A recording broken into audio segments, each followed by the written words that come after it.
এখানে তাহলে কি বলছি, এমন কিছু কাজ যে কাজগুলো চলতে থাকে, এই রকম কাজের ক্ষেত্রে আমরা কি করি, আমরা সাধারণত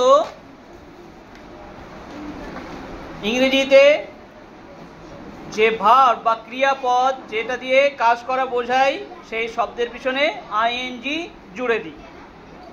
এটা তোমাদের ক্লাসে এই বয়সে তোমাদের সিম্পলি এটা জানতে হবে যে কাজগুলো চলছে এরকম বোঝায় তাদের ক্ষেত্রে শুধু আইএনজি যুক্ত হয়। বোর্ডে আমরা কিছু কাজ দিয়েছি, দেখো যেমন আমি খাই, এটা একটা সাধারণত অভ্যাসের কাজ বলেই এখানে শুধু ইট বসেছে, কিন্তু পাশেই আমি খাচ্ছি মানে কাজটা কি হচ্ছে, খাওয়াটা আমার চলছে।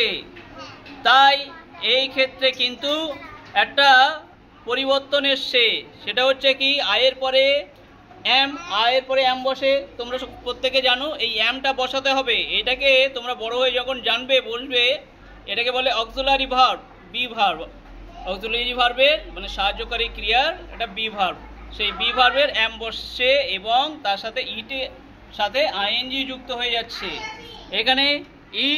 এখানে ইটের পরে দেখো আইএনজি যুক্ত হয়ে যাচ্ছে। তো এইটাই হচ্ছে কিন্তু একে বলে ইংরেজিতে কন্টিনিউয়াস। যেমন দেখো আমি যাই, আই গো, কিন্তু যখন আমি যাচ্ছি আই এম গোয়িং। তুমি পড়ো, ইউ রিড, কিন্তু তুমি পড়ছো হলেই তখন কি হচ্ছে, ইউ আর রিডিং, তুমি পড়ছো। ওয়ার্ডগুলো রয়েছে, ওয়ার্ডগুলো একটু আলাদাভাবে পড়বো বলতে এই ওয়ার্ডগুলোকে আমরা একটু সাধু ভাষায় করে নেব, তাহলে পরে বুঝতে সুবিধা হবে। আমরা পরে বলবো, ঠিক আছে, টেন্স পড়ানোর সময় এটা সুবিধা হবে। যেমন স্ট্যান্ড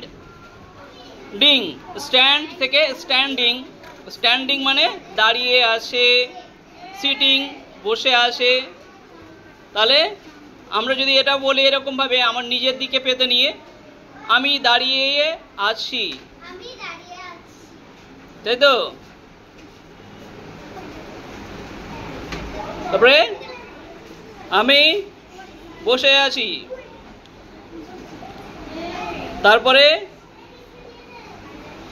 আমি দৌড়াচ্ছি মানে দৌড়াইতেছি, আমি লিখিতেছি, আমি পড়িতেছি, আমি দৌড়াইতেছি, আমি উড়িতেছি, আমি পান করিতেছি, আমি স্নান করিতেছি, আমি ব্রাশ করিতেছি। এগুলোর সব শেষে ইতেছি বলে কথাটা আসে।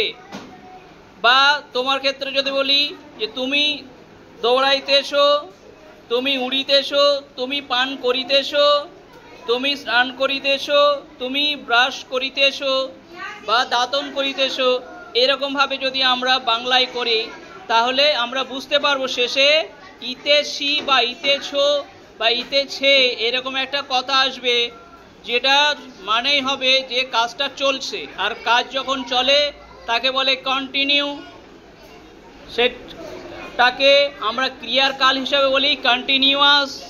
এবং কন্টিনিউয়াসে আমরা যেমন এম, ইজ অথবা আর ব্যবহার করি, তার সাথে আইএনজি যোগ করে, এইগুলো সেই কাজটাই বোঝাচ্ছে। দেখো এখানে আমরা এরপরে সব উদাহরণগুলো দেখব।